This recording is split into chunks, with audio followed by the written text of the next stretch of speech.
日本で言えば厚生労働大臣にあたるその公衆衛生のトップだったのが陳建仁さんという方で、2016年からの1期目に蔡英文さんの下で副総統をされた方で、この陳建仁さんという方は、よく今のコロナニュースで世界のそのコロナの感染者の統計が必ずアメリカのジョンズ・ホプキンス大学のデータとして出てきますけれども、そのジョンズ・ホプキンス大学の大学院で公衆衛生で博士号を取った方です。その方がその SARS の時に自分が担当のトップとして多くの死者を出してしまって、何の手も尽くせなかった、そのことを反省して、二度とこういうことがあってはならないということで法整備をします。その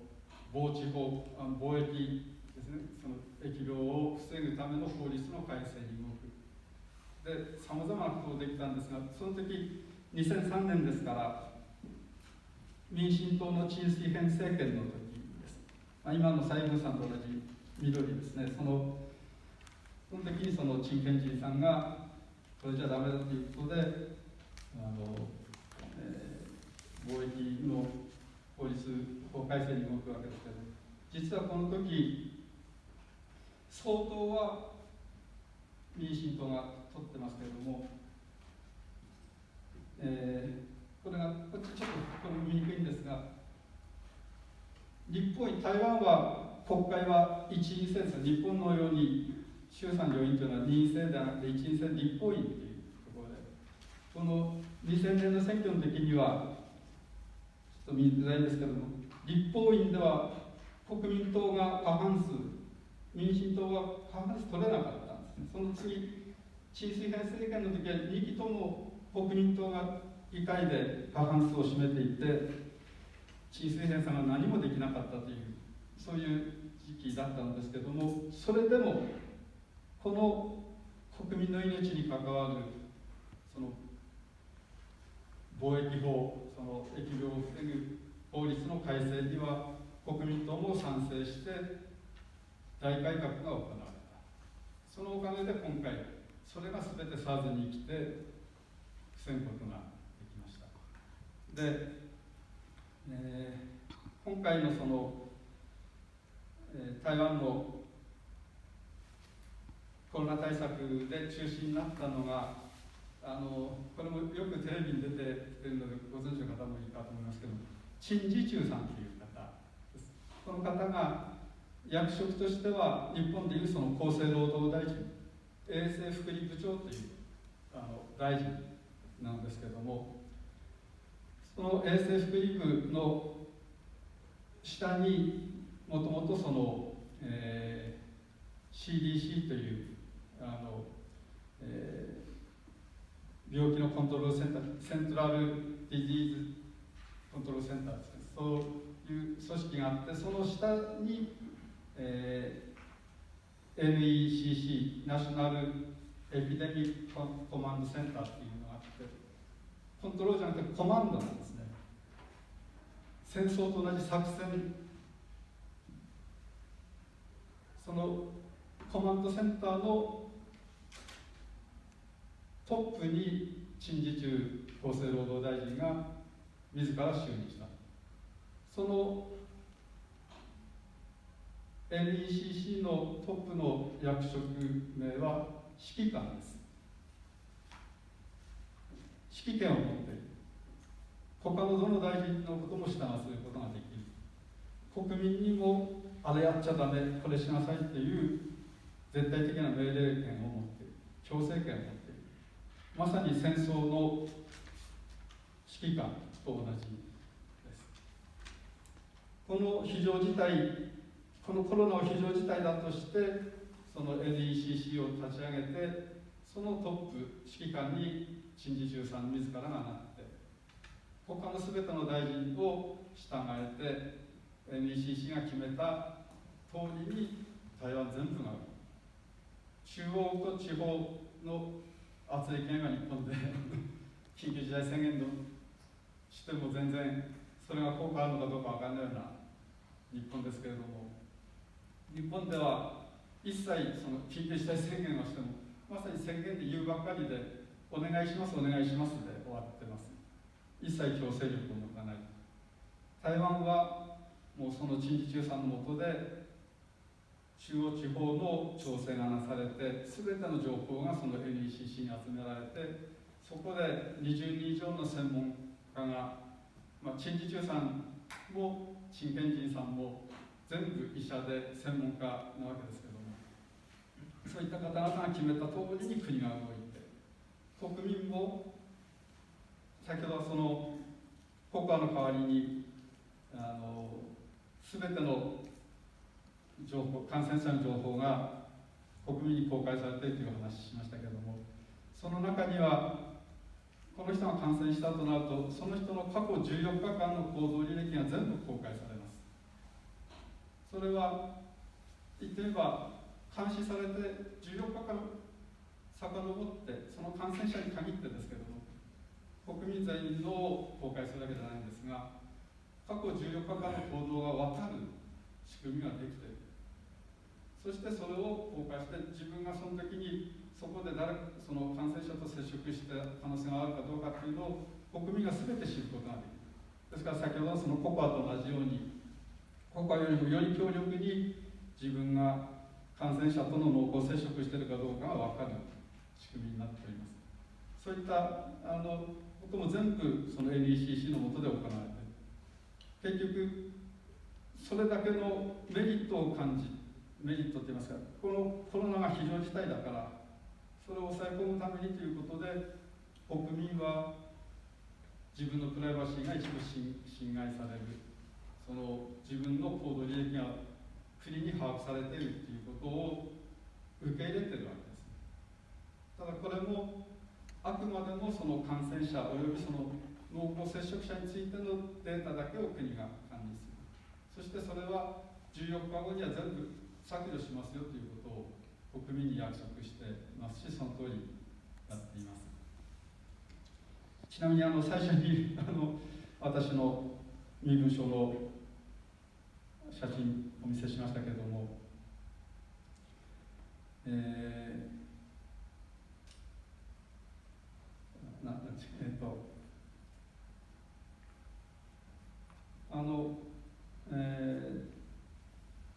身分証のあれをですねごめんなさいすみませんちょっと飛ばします申し訳ないです。そんなふうにしてその国民は国を信じて自分が一部人権制限されることを受け入れて国民と政府が一緒になってこのコロナを乗り切って、これだけ成功したということが言えるんだと思います。でここに至るまでに、ちょっと過去の話になりますけれども台湾がずっと中国国民党の支配のもとに国民の自由がないしかも一応、中華民国という今日実はこの中華民国の国旗持ってきたんですが本当は掲げたくなかったんですけどもこの中華民国の国旗の名前、日の丸日本の国旗が日の丸だとか日照旗でありますけれどもこの国旗の呼び名は晴天青い空に白日晴天白日満地光すべてが赤いという晴天白日満地光旗と言います。でこれが中華民国の国旗ですけれどもここだけ晴天白日旗というのが中国国民党の党の旗なんですね。それをそっくりその国の旗にしてしまっただけということで、その国民党によって台湾人が大虐殺された228事件というのもあってその記憶が今でもその228事件の全容がいまだに明らかになっていないそんな中でこんな国旗をありがたがって輝きたくないという台湾人が多いのが実情です。でも他にないんで今日仕方なく持ってきたんですけどもで、今言いました228事件から始まって国民党に言ってみれば、よくかつて本省人、外省人、この頃あんまり使わないんですが、戦前からずっと台湾で暮らしていた人を本省人、戦後になって蒋介石とともに中国からやってきて台湾を支配した人たちを外省人という呼び方がありました。で、その本省人にとってはもう国民党にいじめられるどころじゃないですね。その虐殺されて財産も全て奪われて、そんな苦しみを味わってきて、その中で一応中華民国っていう国の形はとっていて、その中華民国憲法もありますけれども、その憲法よりすごい権力を国民党は持っていたんです。それを、動員観覧時期臨時条項条項という、要は非常事態宣言ですね。本当の戦時体制ですよ。要は中国大陸と中国の共産党に負けて蒋介石が台湾に逃げてきただけなんですけれども、その中華民国は中国共産党と戦争状態ですよ。だから憲法以上の力を政府が持ってるんですよというのが動員観覧時期臨時条項という非常事態の条項法律で憲法に勝るもので、そのために選挙も行われなかった、そういったことがあります。そんな中で何としてもその普通選挙をしてほしい、それがこの上の方の写真ですね。これは1990年の野百合学生運動と呼ばれる学生たちが、この写ってる建物は国父記念館っていうんですけども、国の父、中華民国の父というのは孫文さんのことを国父と呼んでいます。辛亥革命を起こして清朝を倒して中華民国を樹立したということで、その国父記念館を囲んで選挙権、普通選挙を行える、そういった要望を政府に突きつけたわけです。で、ちょうどその時、当時は先ほど96年に、台湾で初めて李登輝さんが普通選挙をしましたけど、李登輝さんは1988年に蒋介石の息子の蒋介国という総統が急死したために、副総統から自動的に憲法の定めに従って総統に昇格して、1988年から総統を務めていらっしゃったわけです。で、その1990年にこの農林学生運動で政府に言っては民主化の圧力が加わった。それを言っては李登輝さんは待っていたんですね。で、その1990年というのは総統選挙の年でした。それは先ほど言いましたこの普通選挙ではなくて、国民党の中だけで総統を選ぶ選挙があったわけです。そこに李登輝さんはもうギリギリ薄票の勝利だったわけですけども、なんとかその国民党の中で勝って、要はさっきから言ってません、中国国民党っていうのは中国から来た人たちの政党で、李登輝さんのように本土派と言われる台湾で生まれ育ったいわゆる本省人が国民党に入って出世するという例はほとんどなかった。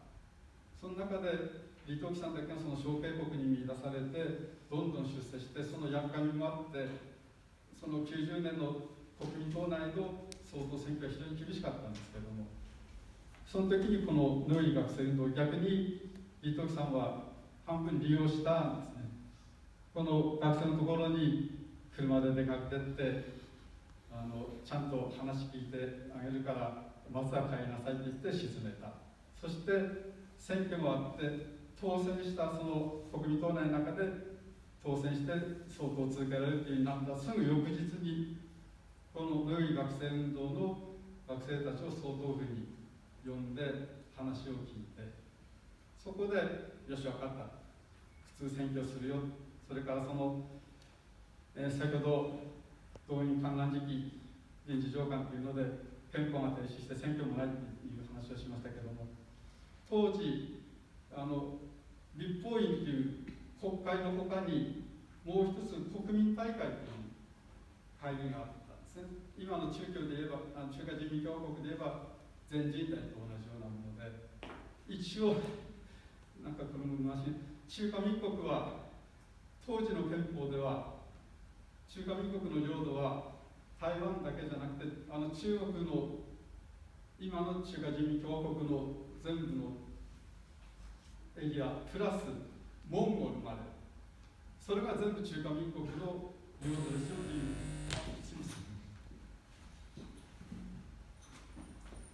そういう規定になっておりました。で、一応全然この中華民国の施政権は中国大陸には及んでなかったんですけれども、蒋介石と一緒に来た段階でその中国大陸の各省の代表の国民大会代表っていうのが選ばれてて、その国民大会代表の権限の方が立法院よりも強かった。その国民、さっきその90年に選挙がありましたよっていうのはその国民大会での選挙なんですね。中国国民党の代表で、例えば広東省選出議員、江蘇省選出議員というように中国大陸の各省の選出議員というのは500人もいた。その500人の国民大会代表というのが実質的に中華民国を動かしてたわけですけれども、それを全部首を切ろうとこの小野入学生運動の人たちはあんな役にも立たない、しかも幻の全然施政権の及ばない中国の代表でもうよぼよぼ、そういう人たちに国を動かせるのはたまらんということで、それを何とかしてくれ、はい、分かった。で、どんどん、水木さんは大変な苦労をしてそういう人たちを首を切っていった。そして国民大会っていうのをなくして立法院にだけにして、そういったことをしたのはこの、言って言えばこのノイル学生の李登輝さんが仕掛けたわけではないんですが、本当に民主化の要求、今の香港、ちょっと違いますけども、今の香港のような状況で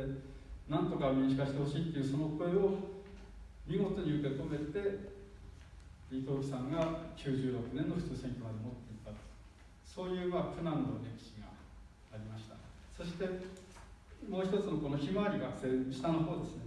このひまわり学生運動っていうのは、2013年、2016年に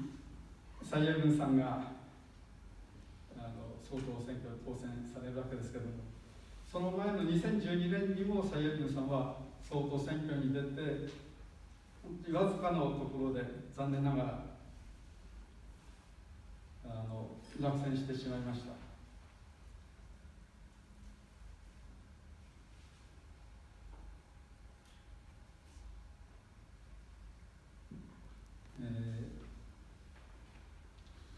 2010年、ここですね。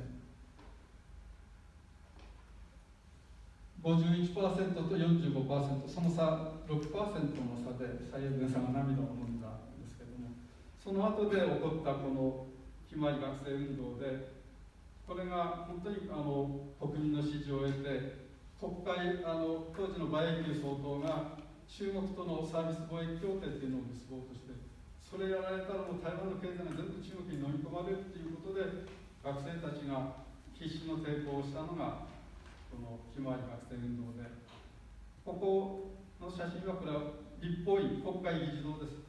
国会議事堂を学生たちが占拠して、そこに市民がどんどん差し入れをして、もう長いこと籠城してるわけですけども、市民がどんどん食料やら水やら差し入れして、そのが続いて、結局馬英九はそれを引っ込めざるを得なくなった。そして支持を失って2016年の政権交代に結びついた。こういった若い人たちの力ですね。先ほど投票率は 75% ぐらいで推移しているというお話ししましたけども、学生20代30代の若者の方が投票率が高いんです。日本ですと年代別でいくと50代60代70代の方が圧倒的に高いんですけども、台湾でもその実に細かなデータが公表されているんですけども、20代、30代の投票率 80% を超えてます。若者たちが将来の自分の生きるこの国を自分たちが方向を定めていかなければならない、そういう思いで投票に行く。その下地というのは、言ってみればこのノイ学生運動、ひまわり学生運動、今ではもうここまでの動きというのはおそらく今後はないだろうと思いますけれども、台湾も成熟してこういうことをしないでも国民の声が政府に通るというようにやっとなっている現在だと思います。そういう国民と政府の信頼感とともに、もし変なことしたらもう次政権交代するぞという程よい緊張感が今回の台湾のコロナ制圧の大きな勝因だろうと思います。もう残りちょっと時間がなくなりましたので、ちょっとだけ、いいものをお見せいたします。ちょっと硬い話になってしまうのは分かりきっていたので、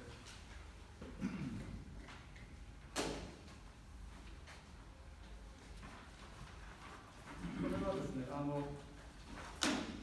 春聯といってお正月に家に飾る、その年の願いを込めて家に飾るやつですけど、蔡英文さんと、これ去年のやつですので、当時の副総統の陳建仁さんの署名入りで、この字がどなたの字かは分からないんですが、去年まだコロナの起きる前でしたので、雨風が順調で、そして国を民も富んで国も強くなりますようにという、そういう願いで、これが去年のでした。で、世界中がこのコロナに散々やられて、今年牛年になって、今年同じく蔡英文総統が国民に渡した春聯がこれです。牛ですね。これは天汁という字の古い字ですね。健康で、これは健康というのは大地天地、それをひっくり返すような牛年ですよ。今年が大転換の年になりますよ。その大転換というのはいい方にということですね、当然。コロナで散々やられた去年でしたけども、今年はそれを出して牛年、これはもともとは、これは北京語読みにするとニューっていう発音ですけども、もともとの言葉はですね、実は手辺に紐という字の作りですね、ねじるというような意味ですけども、あれが全く同じ発音で、それが天地をひっくり返すという四字熟語なんですけども、その同じ発音のニューで牛年で、牛年に今年だけじゃないんですけども、牛年になるとよくこの言葉が使われるらしいんですが、今年は特に本当に大転換のいい方に転換する年になりますようにということで、蔡英文さんと現在の副総統の来清徳さんの署名入りで、これ総統府に行けば誰でももらえるようになってます。で、これは大使館から送ってきていただいたものですけれども、こんなふうにして台湾は、コロナを、完全にゼロにはなってないですけれども、なんとか克服してまた一歩踏み出そうとしております。ちなみにもう一つ、ありがとうございます。本当に言いたいことは山ほどあるんですが、今、日本で毎日感染者数がどうのこうのっていう報道がされてますけれども、あれはあくまでも感染者というんじゃなくて、PCR の陽性者で、感染者ということではないんですが、でも、とにかく PCR 検査やれ、PCR 検査やれの大合唱で、野党もマスコミもやってきて、これだけ陽性者が増えてますよということを散々煽っていますけれども、コロナを制圧した台湾では PCR 検査というのはほとんどやってません。というのは先ほど言いましたように過去感染者が分かる、過去14日間の行動履歴全部分かる、これまでに台湾で感染した中でいわゆる感染経路不明というやつですね、全部で10人しかいません。他は全部感染経路が分かっている。そっちの方が大事だ。その感染経路が分かれば、そこで濃厚接触した人には自宅隔離をしてもらいましょう。14日間の自宅隔離をしてもらいましょう。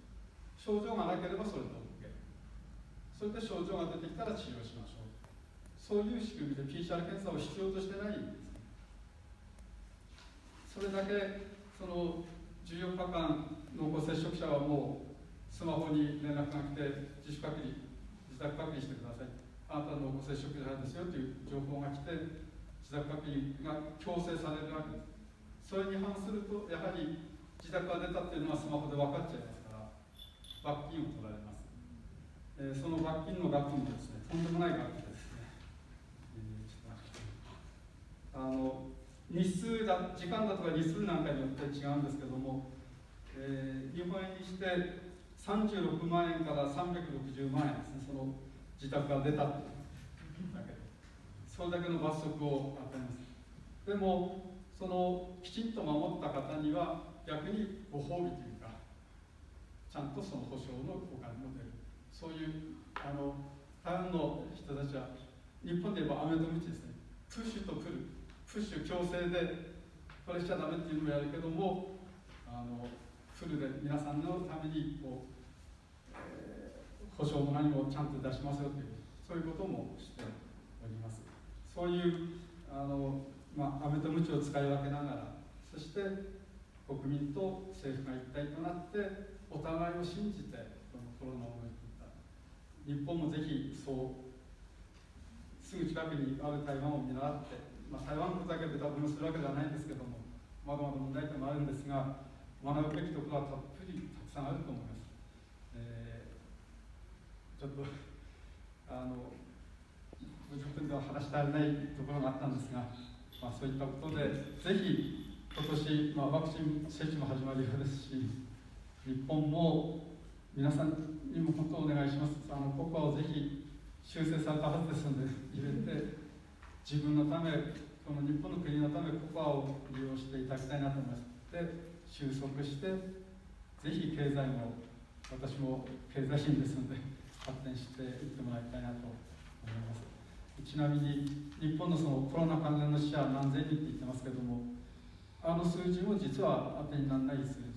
で、全く基礎疾患がある人っていうよくテレビで言います。脳卒中で死んだ人でも、その人が PCR 陽性だったら全部その死亡者に入ってますから、コロナに感染してその症状で亡くなった人数じゃないんですね、発表されている数字は。で、日本全国の年間の死者の総数という統計が全部厚労省で取ってます。で、その最近の動きとして、毎年1万5000人くらいずつ年間の総トータルの死者が増えている、そういう推移だそうです。ところが、去年の12月段階で、その人口動態統計っていうので、今年の死者はどのくらいですよっていうのを毎年発表されるんですけれども、今回は厚労省が発表していません。なぜかというと、日本全体の年間トータルの死者が大幅に減ってるんです。前の年、2019年より2万5000人くらい減ってる。コロナで死んだ数の何倍も減ってるわけです。ですから、単純にコロナ、当然このコロナウイルスを甘く見てはなりませんけども、コロナ怖い怖い、感染者が爆発的に増えてるって言って、経済を冷え込まして、その自殺者の方がはるかに多いくらいですから、そういうことは避けたいなと思います。すみません、長くなりました。最後にかかってきたら熱が入りました。すみません。後からですね、また後で質疑を取られますので、そこでお願いいたします。とりあえず、ありがとうございます。どうもありがとうございます。